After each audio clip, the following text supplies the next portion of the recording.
글로벌 외신센터입니다. 말씀 주신 세 가지 내용들 위주로 오늘도 김민아 캐스터와 함께 체크해 보겠습니다. 어서 오세요. 안녕하세요. 네, 첫 번째 소식은 아무래도 연준이 이제 간밤에 베이지북이 또 공개가 됐는데 이 안에 어떤 내용이 담겼을지가 상당히 궁금하거든요. 어땠나요?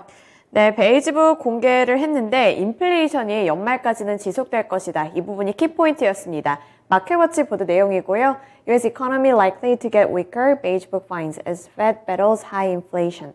네, 결국에는 인플레이션에 초점이 맞춰 있었는데요. 베이지북 내용은 어땠는지 바로 코멘트 통해서 살펴보겠습니다. 미국 연준이 최근 경기 동향 보고서인 베이지북을 공개했습니다. 조사 대상인 12개 지역의 경제 활동이 직전 베이지북 공개 이후 크게 달라지지 않았다고 평가했는데요. 우선은 물가 압력이 큰 변동성 없이 올해 연말까지는 지속될 것이라고 분석했습니다. 향후 경제 성장 전망은 여전히 전반적으로 약하다고 평가하고 있는데요. 5개 지역에서는 경제 활동이 완만하게 성장을 했고 또 5개 지역에서는 완만하게 둔화되는 모습을 나타내면서 그 직전 수치와 크게 다를 것 없이 약한 모습을 나타내고 있다고 본 겁니다. 우선 노동시장을 먼저 살펴봤을 때 지금 기업 쪽에서 원하는 수요가 더 크기 때문에 노동시장의 상태가 지속적으로 타이트한 상태를 유지하고 있다고 봤는데요. 이에 따라 거의 모든 지역에서 임금이 올라간 것으로 파악되고 있습니다. 물가는 여전히 높은 수준을 유지했다고 진단을 했는데 음식과 임대료 그리고 접객 서비스 분야의 가격이 특히나 올랐다고 분석했습니다. 베이지북은 이 물가 압력이 최소한 연말까지는 계속될 것으로 보면서 인플레이션 그리고 아직까지는 타이트한 노동시장 이 두 가지를 꼽았습니다.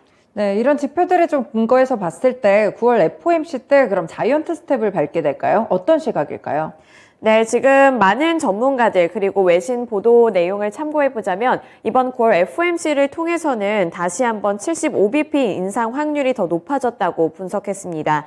연준 통화정책의 변동 확률을 추산하는 패드워치를 보면 밤 사이에 이 75bp 금리 인상 확률이 74%까지 오르면서 0.5%포인트 금리 인상 확률을 크게 웃도는 모습을 나타냈는데요. 그 전까지만 하더라도 50bp 인상 가능성도 다시 좀 커지는 모습이 나타났는데 이번에는 다시 한번 75bp 가능성이 크다고 전망한 겁니다. 만약에 이렇게 75bp 금리 인상을 하게 된다면 이번에는 3연속 자이언트 스텝을 밟게 되는 건데요. 지난달 잭슨홀 미팅에서 제롬 파월 연준 의장의 매파적 그룹에 합류를 했다는 점 그리고 연준 인사들의 공개 발언도 이러한 가능성을 뒷받침하고 있다고 설명했습니다. 또 파월 의장은 저번에 고통이 있더라도 인플레이션을 반드시 꺾겠다면서 이 강한 의지를 드러낸 바 있기 때문에요. 지금은 75bp 쪽으로 더 기울고 있습니다. 네, 과연 9월에 예상대로 75bp가 인상이 될지 물론 앞으로 남은 부분들이 몇 가지 있거든요. 8월 CPI도 확인을 해야 되고 이런 부분들이 있지만 현재 구간에서는 자이언트 스텝 가능성이 높다는 점 함께 보시면 되겠습니다. 네, 다음 소식 넘어가 볼게요. 일단 유럽 쪽은 상당히 러시아와 좀 크게 갈등을 겪고 있는 모습입니다. 가스 관련해서 좀 업데이트된 소식 전해주세요. 네, 로이터 통신 보도 내용이고요. EU plans to cap Russian gas price as Putin warns west of winter freeze. 네, EU 그리고 러시아 쪽의 갈등이 더 고조되고 있습니다. 바로 코멘트 살펴보시죠.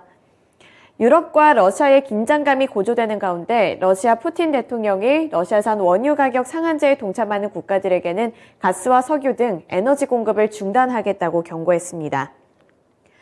푸틴 대통령과 그리고 이런 러시아 또 EU 이쪽에서만 갈등이 빚어지고 있었는데 이제 서방 국가들이 나머지 국가들에도 동참을 요구하자 러시아 쪽에서는 조금 더 강력한 조치를 취하고 있는 분위기인데요.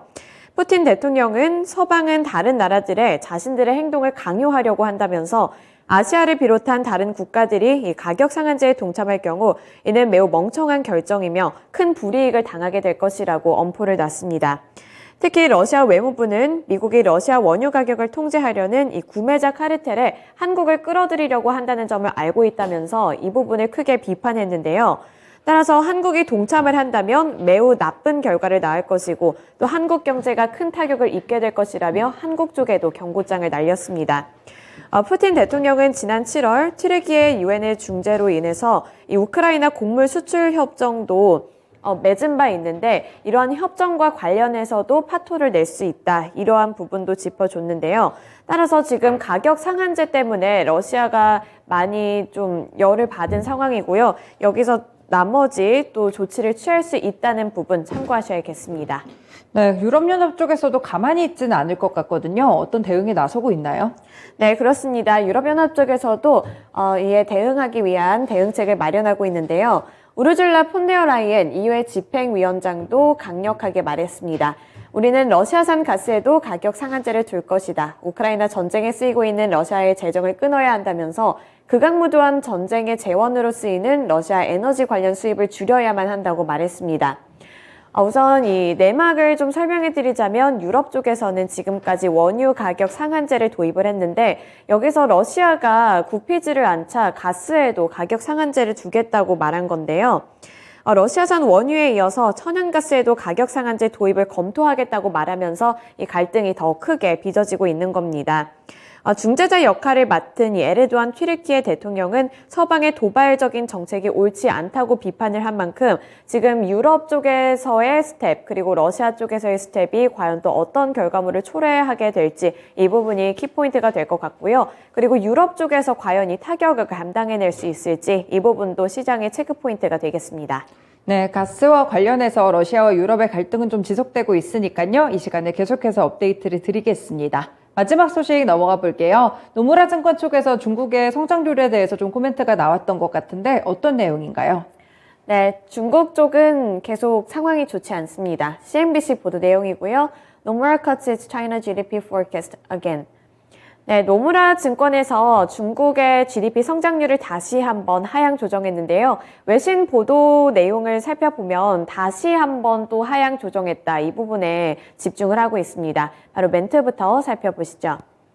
일본 노무라 증권이 중국의 GDP 성장률을 또 한 번 하향 조정했습니다. 기존 2.8%에서 2.7%로 내린 건데요. CNBC에 따르면 이 노무라의 중국 담당 이코노미스트는 보고서를 통해서 현재 중국 국내 총생산의 12%가 코로나19 통제의 영향을 받고 있다고 분석했습니다. 지금까지 아시다시피 중국 쪽에서는 제로 코로나 정책을 외치면서 여러 주요 도시들을 봉쇄한 바 있는데요. 이에 따라서 경제 성장률도 함께 타격을 받았다는 겁니다.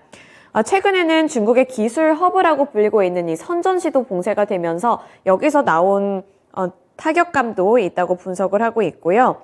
또 노무라 분석가들은 중국의 GDP에 대해서 코로나19의 영향이 4월과 5월 상하이 봉쇄 기간 보인 수준에 빠르게 근접하고 있다고 봤습니다. 우선 어제까지 하더라도 옥스퍼드 이코노믹스가 또 전망을 내놨는데 이 옥스퍼드 이코노믹스 같은 경우에도 중국의 경제 성장률이 많이 더뎌질 수 있다고 봤습니다. 그리고 중국 정부가 올해 내걸고 있는 5.5% 안팎의 경제 성장률 목표치를 달성하기는 어렵다는 전망을 내놨는데 그 하루 만에 또 노무라 증권에서도 중국 쪽의 GDP 성장률에 대해서 암울한 전망을 내놨습니다. 네, 아무래도 중국 쪽은 제로 코로나 정책도 취하고 있고 여러 부분들이 좋지 못한데 이런 글로벌 IB들의 시각까지 알아봤습니다. 이렇게 세 가지 소식들 김민아 캐스터와 함께 봤습니다. 고맙습니다. 지금까지 글로벌 외신센터였습니다.